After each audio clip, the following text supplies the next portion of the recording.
ஆஸ்ட்ரோகிளிட்ஸ் நேயர்களுக்கு வணக்கம். நான் டாக்டர் தீபா லலன். இன்னைக்கு நம்ம என்ன டாபிக் பத்தி டிஸ்கஸ் பண்ண போறோம் அப்படின்னு சுக்கிர பயிற்சி படங்கள் தாங்க பார்க்க போறோம். சுக்கிர பகவான் 29 ஜூன் 2025 பிற்பகல் தோராயமா 1:56 ரிஷப ராசியில பயிற்சி ஆகிறார். அப்படி ரிஷப ராசியில பயிற்சி ஆகக்கூடிய சுக்கிர பகவான் ஜூலை மாதம் 26 வரைக்கும் ரிஷப ராசியிலேயே இருந்து நிறைய ராசிகளுக்கு அபரிவிதமான நற்பலன்கள் அப்படின்றத கொடுக்கதாங்க போறாருங்க. எந்தெந்த ராசிக்கு என்னென்ன மாதிரி நற்பலன்கள் கொடுக்க போறாரு சட்டுன்னு பார்த்துடலாம் வாங்க. தனுசு ராசி அன்பர்கள், உங்களுக்கு பாருங்க, சுக்கிர பகவான் லார்ட் ஆஃப் 6 and 11, அதாவது ருண ரோக சத்ரு ஸ்தானத்துக்கும் அவன் தான் அதிபன், 11ஆம் பாவம் லாபஸ்தானத்துக்கும் அவன் தான் அதிபன். அப்படிப்பட்ட சுக்கிர பகவான் இப்ப 6ஆம் பாவம் ருண ரோக சத்ருஸ்தானத்துல உட்கார்ந்துட்டு இருக்கான். ருண ரோக சத்ருஸ்தானத்துல சுக்கிர பகவான் ஜென்ரலா பாருங்க, இது ஜாதகம் பார்க்க வரவங்களே பாத்தீங்கன்னா சுக்கிரனை பத்தி இப்ப தனுசா இருக்காங்க அப்படின்னு வச்சுக்கோங்க, சுக்கிரனை பத்தி பேசும்போது சொல்லுவாங்க, எங்க மேடம் சுக்கிரன் நல்ல பொசிஷன்ல இருப்பான், எங்க மேடம் சுக்கிரன் என்ன நல்ல பொசிஷன்ல இருந்தா என்ன பிரயோஜனம், இது பாருங்க சுக்கிரன் எங்களுக்கு நல்லதே செய்ய மாட்டானே, நாங்க தான் யூடியூப்ல பார்த்தோமே அப்படிம்பாங்க. ஏங்க அப்படி சொல்றீங்க அப்படின்னா, தனுசுக்கு சுக்கிரன் கெடுதல் தான் செய்வானா அப்படின்ற மாதிரி யாரும் உங்க மனசுல பாத்தீங்கன்னா ஸ்ட்ராங்கா பதிச்சிருக்காங்க அப்படின்னு சொல்லலாம். அது அப்படி கிடையாதுங்க. நம்ம மனுஷால் மாதிரி கிடையாது. கிரகங்கள்லாம் எந்த பாவத்துல சுய ஜாதகத்துல உட்கார்ந்துட்டு இருக்காங்க அந்த பாவத்துக்கான வேலையை கரெக்டா செஞ்சுடுவாங்க, கவலைப்பட வேண்டாம்.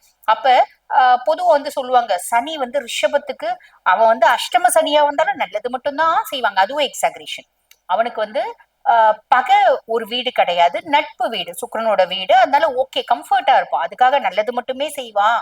அஷ்டம சனியில கெடுக்க வேண்டியது எதையுமே கெடுக்காம மாறி நற்பலன்களை கொடுத்துரும், அதுவும் உண்மை கிடையாது. அதே மாதிரி சுக்கிரன் குருனோட ஆதிக்கம் பெற்ற ராசிக்கு கெட்டது மட்டும்தான் செய்வான் அப்படின்றது கிடையாது. அது பக்க கிரகம் இருந்தாலும் எந்த பாவத்துல உட்கார்ந்துட்டு இருக்கானோ அதுக்கான வேலையை செஞ்சிடுவான், கவலைப்படாதீங்க. ஓகேங்களா? அப்ப இந்த 6ஆம் பாவம் ருணரோக சத்ருஸ்தானத்துல உட்கார்ந்துட்டு இருக்கிறதுனால என்ன ஆகும் அப்படின்னா, பெரிய லெவல்ல தனுசு ராசி அன்பர்கள் இந்த ஒரு மாசம் பெரிய லெவல்ல கடன் வாங்க வேண்டாம். இந்த ஒரு மாசம் பெரிய லெவல்ல யார்கிட்டயும் சண்டை பிரச்சனை அமக்கலம் சச்சரவு வேண்டாம். பொதுவாவே நீங்க சண்டை அமக்கலம் சச்சரவுகள்லாம் போற பர்சனாலிட்டிஸ் கிடையாது. ஏன்னா தனுசு கச்ச கச்ச கச்ச கச்சன் பேசாது, ரொம்ப கூலா ரொம்ப சாதாரணமா கரெக்டா பேசக்கூடிய பர்சனாலிட்டிஸ் தான் நீங்க. பியாண்ட் தட் நம்மளுக்கு கொஞ்சம் நேரம் சரியில்லைன்னு போது நம்மளுக்கு கோவம் வரும், நம்மள அறியாம கோவம் வரும், நம்ம அறியாம பேசிடுவோம். நம்மளோட இயற்கையான குணம் அது கிடையாது. நம்ம ஏன் இப்படி ரியாக்ட் பண்ணும் அப்படின்ற மாதிரி நம்மளுக்கு தோணும். அந்த மாதிரி தோணுச்சு அப்படின்னா அந்த மாதிரி பேசுறது வேண்டாம், பேசிட்டு பின்னாடி தோன்றது வேண்டாம். பேசுறதுக்கு முன்னாடி யோசிச்சு பேசாம அவாய்ட் பண்ணிடுங்க அப்படின்னு சொல்லலாம். சரிங்களா? அதே மாதிரி ஹெல்த்ல காஷியஸ்னஸ் அப்படின்றது வச்சுக்கோங்க. உடல் சார்ந்த உபாதைகள் வரத்துக்கு வாய்ப்பு உண்டு. பொதுவாவே சுக்கிரன் அப்படின்னாலேங்க அடி வயிறு பிறப்புறுப்பு சம்பந்தப்பட்ட பிரச்சனைகள். அப்ப நிறைய பேருக்கு பாருங்க அடிவயிறு காம்ப்ளிகேஷன்ஸ் வரலாம், யூரினரி ட்ராக் இன்ஃபெக்ஷன்ஸ் வரலாம், யூட்ரைன் பெத்தாலஜி கர்ப்பப்பை சார்ந்த பிரச்சனைகள். அது ஆல்ரெடி கர்ப்பப்பை சார்ந்த பிரச்சனைகள் இருக்கு அப்படின்னா அதெல்லாம் இன்னும் கொஞ்சம் அக்ரவேட் ஆகலாம். இதுலலாம் பாத்தீங்கன்னா கொஞ்சம் காஷியஸ்னஸ் அப்படின்றது வச்சுக்கோங்க. டிராவல் பண்றீங்க அப்படின்னா டிராவல்ல கொஞ்சம் காஷியஸ்னஸ் வச்சுக்கோங்க. மற்றபடி பெருசா கவலைப்பட வேண்டாம். ஆல்ரெடி அர்த்தாஷ்டம சனியில இருக்குமேங்க, அதுவும் ஒன்றும் இல்லையா. அர்த்தாஷ்டம சனி இருக்கு அப்படின்னா நீங்க பாட்டுன ஹார்ட் ஒர்க் பண்ணீங்கன்னா சனி உங்களை ஒன்றும் பண்ண போறது இல்லை இல்லைங்களா. அதுக்கு மேல ஹனுமன் வழிபாடு பண்ணிக்கலாம் சனியை பசிஃபை பண்றதுக்கு, இல்ல சிவ வழிபாடு பண்ணிக்கலாம்.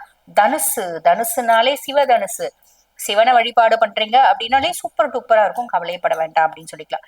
இருந்தாலும் பரிகாரம் அப்படின்னு ஏதாவது இருக்காங்க அப்படின்னா இருக்கே. என்ன அப்படின்னா, நம்ம வடநாட்டுலாம் பாத்தீங்கன்னா இந்த நவராத்திரி காலங்கள்ல குழந்தைங்க ஒரு 5 வயசுல இருந்து ஒரு 10 வயசு வரைக்கும் குழந்தைங்களை கூப்பிட்டு அந்த குழந்தைங்களை பாருங்க பாத பூஜை எல்லாம் செய்வாங்க. பாத பூஜை செஞ்சு அந்த குழந்தைங்களையே அம்பிகையா பாவிச்சு அந்த குழந்தைங்களுக்கு பாருங்க கௌரவிச்சு பொம்மைங்க கொடுப்பாங்க, சிலர் ட்ரெஸ் கொடுப்பாங்க, நல்ல பூரி, அது உருளைக்கிழங்கு ஸ்வீட்ஸ் அதெல்லாம் வச்சு அந்த குழந்தைங்களுக்கு வயிறார பாயசம் எல்லாம் வச்சு வயிறார சாப்பாடு போட்டு அந்த குழந்தைங்களையே அம்பிகையா பாவிச்சு அந்த குழந்தைங்க கிட்ட ஆசீர்வாதம் வாங்குவாங்க. அதே மாதிரி நம்மளும் பண்ணலாம். இது இந்த மாசத்துல ஒரு நாள் மட்டும் பண்ணலாம். என்னைக்கு உங்களுக்கு முடியுதோ அன்னைக்கு என்ன பண்ணுங்க. எந்த கணக்குல குழந்தைங்களுக்கு கூப்பிடணும், 3, 5, 7, 9, 11 இந்த குழந்தைங்க 3 பேர் கூப்பிட்டா கூட போதும், உங்க வசதியை பொறுத்து.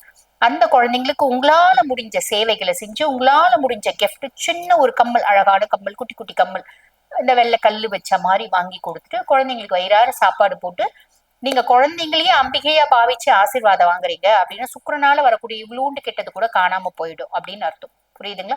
முடிஞ்சா செய்யுங்க. இப்ப இந்த பதிவை பார்த்துட்டு இருக்கோங்க, எங்களோட சுய ஜாதகத்தை நாங்க பரிசீலனை பண்ணிக்கணும் அப்படின்னா நான் பேசிட்டு இருக்கும் போது எங்களோட வாட்ஸ்அப் நம்பர் கொடுத்துருப்பாங்க 9994366666.